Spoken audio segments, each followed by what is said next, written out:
আচ্ছা, আপনি কি জানেন আপনি যদি ঢাকা শহরের বাড়িতে একদিন নিঃশ্বাস নিয়ে থাকেন তাহলে আপনি 15 থেকে 20টা সিগারেট অলরেডি খেয়ে ফেলছেন। তো এখন এটার কারণ কি? এটার একমাত্র কারণ হচ্ছে বায়ু দূষণ।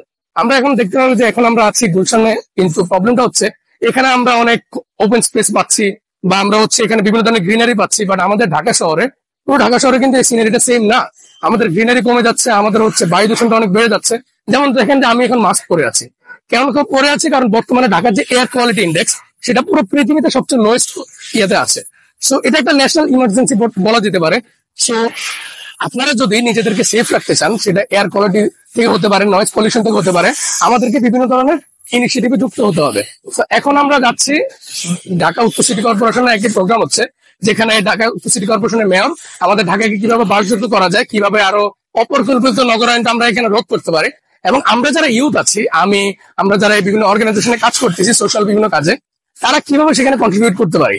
তো এভাবে আমরা যদি কন্ট্রিবিউট করি তাহলে আমি মনে করি যে আমরা সবাই নিজেদের এই যে বায়ু দূষণ বলেন বা পরিবেশ দূষণ বলেন বা গাছ কাটা বলেন, প্রত্যেকটা ইস্যু আমরা ট্যাকেল করতে পারবো। তো এখন আমরা সেই প্রোগ্রামে যাব এবং সেখানে আমরা কি কি শিখলাম সেটা আপনাদের সাথে শেয়ার করবো।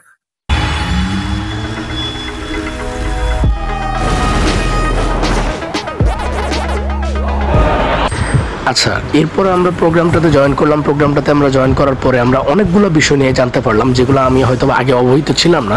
তো তার মধ্যে থেকে কিছু জিনিসগুলো আমি পার্টিকুলারলি উল্লেখ করতে চাইবো। যেমন আমাদের বর্তমান ঢাকা উত্তর সিটি কর্পোরেশন যে মেয়র, তিনি আমাদের সাথে শেয়ার করলেন যে কিভাবে আমরা যেমন এই যে রাস্তায় ফুটপাতে অবৈধ যে ফুটপাতে দখল করে রাখে, আবার হচ্ছে যে প্লাস্টিক পলিউশন, আবার হচ্ছে নদী দূষণ, আরও অনেক ধরনের প্রবলেম আছে। বাট প্রবলেমটা হচ্ছে, প্রবলেমের তো শেষ নেই, বাট এগুলো সমাধান করতে হলে আমাদের ইউথদেরকে এগিয়ে আসতে হবে।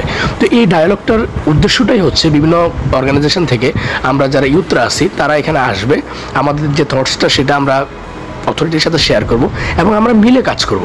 এবং এখানে শুধুমাত্র আমরা আলোচনাই করিনি, আমরা আরও নেক্সট কী কী প্রজেক্ট করতে পারি, যেগুলোর মাধ্যমে আমরা এই ঢাকা সিটিকে নতুনভাবে আমরা রিফরেস্টেশন নতুনভাবে আমরা গঠন করতে পারি। এগুলো নিয়ে রাজেশ সাহেব অনেকগুলো মতামত শেয়ার করলেন। আমরা অডিয়েন্স থেকে অনেক ধরনের কোশ্চেন করলাম এবং এইভাবে আমরা যদি লেগে থাকি এবং আমরা নিজেদেরকে যদি চেঞ্জ করি, একটু একটু করেই কিন্তু পরিবর্তনটা আসে। একদিনে কিন্তু ঢাকা শহর আমাদের যে অপরিকল্পিত নগরায়নের কারণে যে অবস্থা বর্তমানে হয়েছে, সেটা কিন্তু একদিনে পরিবর্তন হবে না। আপনিও জানেন, আমিও জানি। বাট আমরা প্রত্যেকে যদি নিজেদের স্থান থেকে নিজেদেরকে পরিবর্তন করি, ফর এক্সাম্পল আমরা যদি একটা প্লাস্টিক আজকে থেকে না ফেলাই, তাহলে আপনি দেখবেন অনেক বড় একটা ইম্প্যাক্ট তৈরি হবে। সো সেগুলোই আমরা অনেক ধরনের থটসগুলো শিখতে পারলাম, জানতে পারলাম।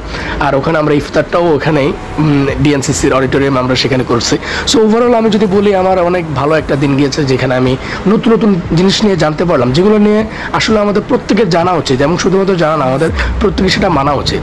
সো এটাই যে আজকের এই লেসনগুলো আমি আমার জীবনে ইমপ্লিমেন্ট করার চেষ্টা করব।